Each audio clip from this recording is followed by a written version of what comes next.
I was not your traditional education major in college. I wasn't the kid who like lined up all of their stuffed animals and taught lessons to them when they were like 5 years old. You know, that was not me. Hmm. I was a journalism major in college, and I thought, beyond the shadow of a doubt, I was going to be a newspaper reporter or a newspaper editor.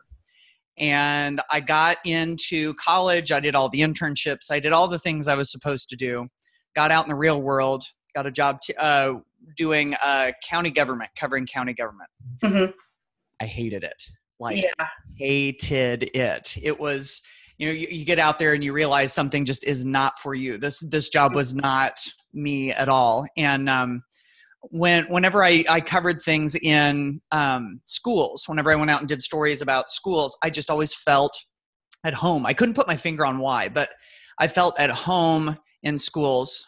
And my wife was a junior high social studies teacher. And so it was like one thing after another. I started to realize the thing I loved about journalism the most was coaching other writers, which is teaching. So yeah, long story short, I went back to school. I started studying to become a teacher. I was in my own classroom full of students in less than a year.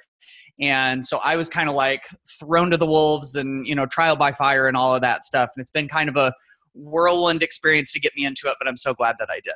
Yeah. And it's funny, it's a lot of times when I'm talking to sales managers, sometimes the reason that they get into sales management is that joy of like seeing others learn. And for a lot of them though, they don't get to do enough of that. And they're inundated with the different things that they say that they should be doing, but not necessarily. And I think that was the other thing you and I had in common too. We both initially went to college to go into journalism. I was firmly convinced I was going to be Lois Lane.